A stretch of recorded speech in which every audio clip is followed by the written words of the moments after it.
What is up, everybody? This is your boy Is Nefarious, and here we are again with another Premier Madden Fantasy Football report.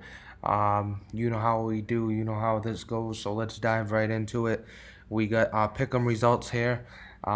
This week we only had 4 teams go.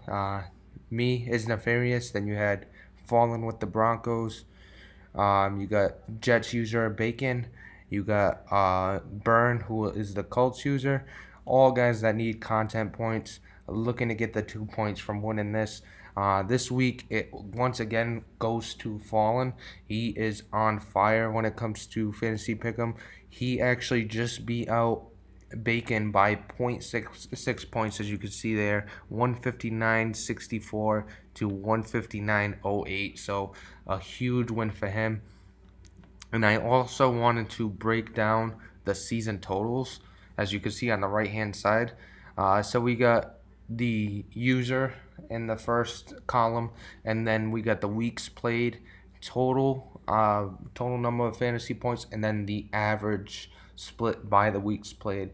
So as you can see here, Fallen's got the most points through all of fantasy, and the best average. I believe actually he's got the second best average if you include Bacon, who's got 5 weeks played. He's been playing every week since he joined. He's got 178.82. Fallen comes in second with 169, and then right behind Fallen is Key with a 164, but he's only played a couple of weeks, so we're not really gonna count that.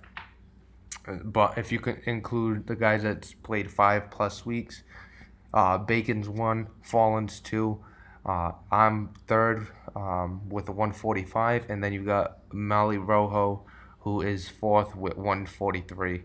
Mali Rojo hasn't played in a while. I guess he got a little discouraged because he hasn't won one yet. But this is let's take a look at the winning team.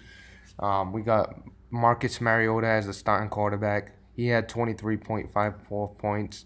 You had Saquon Barkley with 20. Tariq Cohen with 38.9. Tyreek Hill only had 7. I believe this is the week where he got injured as well. Then you got Jakeem Grant, who's got 20.2. Evan Ingram with a low with 5.5. And then you got Devontae Freeman with 9.5. Not the best week from Devontae Freeman as well. He might have actually got injured this week also. Then you got Eddie Pinheiro with 14, and then the Chicago Bears defense with 21. Let's go ahead and take a look at the fantasy player of the week. We got Nyheim Hines, the Colts running back, 273 yards, 2 touchdowns, and 4 receptions. Not my best cut up, not my favorite cut up, but this is your player of the week.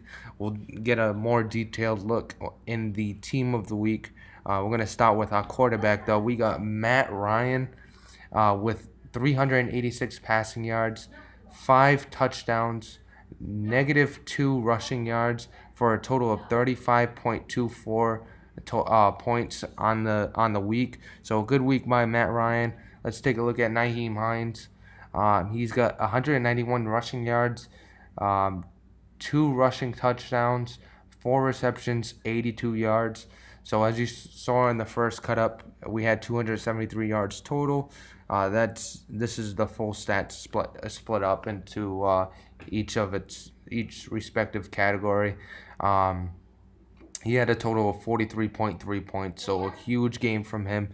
We're going to take a look at the wide receiver now. We got Antonio Brown from the Oakland Raiders, 6 receptions, 178 yards, 2 receiving touchdowns for a total of 35.8 points.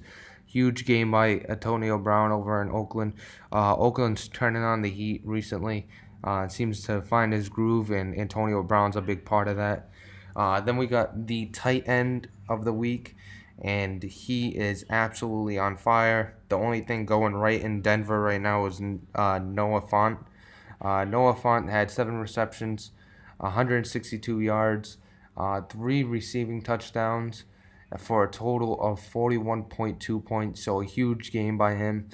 And then we have here for defense the Miami Dolphins. Their first appearance on this list allowed 10 points for 4 points.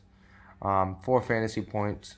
Then he had 6 sacks, 8 takeaways, so a huge game in takeaways. And I believe they were all interceptions.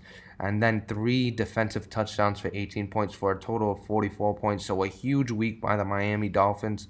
Absolutely destroyed whoever they played. I don't know exactly who they played, but defensively they destroyed them. The 8 takeaways is absolutely absurd. But that does it for this week. You know, I got a few new cut-ups. Some of them I might keep, some of them I might disregard, especially that Player of the Week card that I showed. But that's going to do it for this week. Hopefully you guys continue watching, and I'll see you for next week's fantasy football.